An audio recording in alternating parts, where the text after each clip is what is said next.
সকালটা ছিল অতি সাধারণ, অতি চেনা। জানলার কাছে শিশির গলে পড়ছিল ধীরে। শহর তখনও ঘুম ভাঙা আলোর নিচে নিঃশব্দ।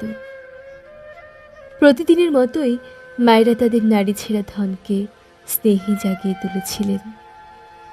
ঘুম জড়ানো চোখে সন্তানরা তাকিয়েছিল মায়ের মুখে, যে মুখে ছিল পৃথিবীর সবচেয়ে নিরাপদ আশ্রয়।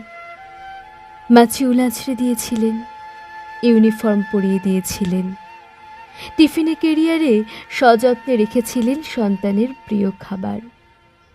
ঘরের দরজায় দাঁড়িয়ে আদরে বলেছিলেন, মন দিয়ে পড়াশোনা করবে স্কুলে, আমি গেটে দাঁড়িয়ে থাকবো ছুটির সময়।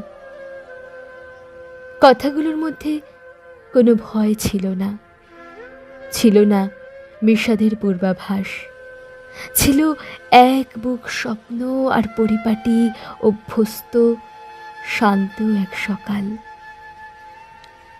সন্তান স্কুলে গিয়েছিল রোজকারের মতো।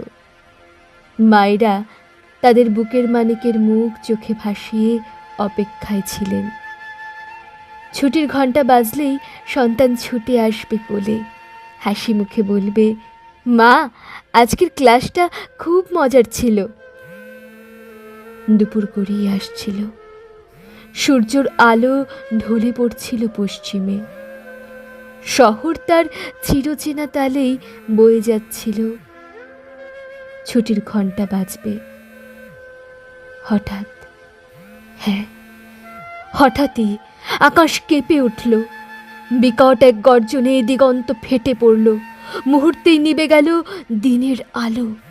নেমে এলো ধোঁয়া, ছায়া, ধুলো আর মৃত্যুর বিভীষিকা। প্রশিক্ষণ যুদ্ধ বিমানটা ছুটে এসে আঁচড়ে পড়ল স্কুল ভবনের ওপর। সেই স্কুল যেখানে শিশুরা পড়ছিল, হাসছিল, স্বপ্ন আঁকছিল খাতার পাতায়। না, এই শহরে কোনো যুদ্ধ ছিল না, তবুও দৃশ্যপট হয়ে উঠল যেন হিরোশিমা নাগাসাকির ধ্বংসস্তূপ। পড়তে থাকলো দুঃখিনী মায়ের ভবিষ্যৎ, স্মৃতি, বুকের মানিকেরা। কেউ জানতো না কে কোথায়, কিন্তু মায়েরা জানতেন ওই ধোঁয়ার নিচে লুকিয়ে আছে তাদের হৃদয়ের রক্ত মাংস। তারা ছুটে এলেন পাগলের মতো, চিৎকার করতে করতে দাঁড়িয়ে গেলেন পোড়া ভবনের সামনে। মাটিতে লুটিয়ে পড়ে আর্তনাদ করলেন, আমার সন্তান কোথায়? কিন্তু না, সেই প্রশ্নের কোনো জবাব এলো না শব্দে, এলো পোড়া গন্ধে, নিথর বিকৃত দগ্ধ শরীরে। মুখ নেই, চোখ নেই, শুধু ছাই, অঙ্গার এবং পুড়ে যাওয়া জীবন। যাদের কাঁধে থাকার কথা ছিল বই, খাতায় থাকার কথা ছিল অঙ্ক, কবিতা, গল্প, তারা ছাইয়ের নিচে বেলীন। আমরা জনগণ, সুধীজন, রাজনৈতিক নেতা থেকে রাষ্ট্রনায়করা সবাই দেখলাম, শুনলাম, জানলাম, মন্তব্য করলাম।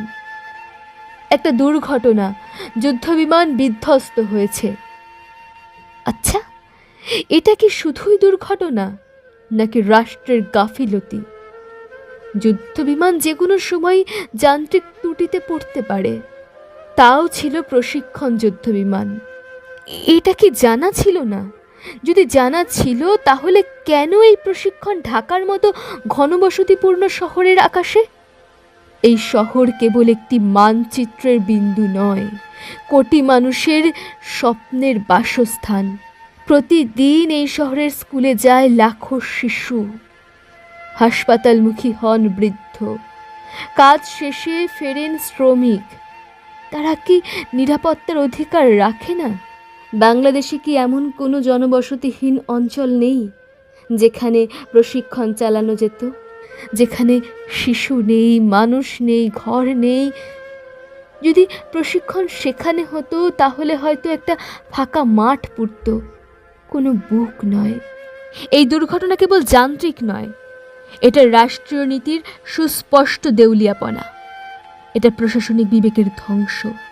এটা সেই রাষ্ট্রের মুখ্য উন্মোচন যারা নাগরিক জীবনের চেয়ে নিজের বাহাদুরি বড় মনে করে। এটা এমন একটা ব্যর্থতার দলিল যা রক্ত দিয়ে লেখা থাকবে ইতিহাসের পাতায়। আচ্ছা, এই শিশুদের মৃত্যুর দায় কে নেবে? এই পোড়া দেহগুলোর জবাবদিহি কার কাছে? সেই কণ্ঠ কি ফিরবে যে বলতো, মা আমি আসছি?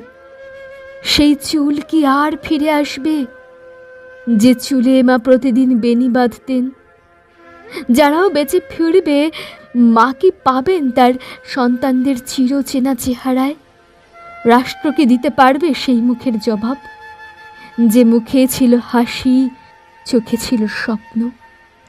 রাষ্ট্র, সুধীজন, আপনাদের পাতায় পাতায় বিবৃতি, রাষ্ট্রীয় শোক ঘোষণা আর সমবেদনায় সেরে যাবে ওইসব জনম দুঃখিনী মায়ের চিরকালের জন্য সৃষ্ট ক্ষত।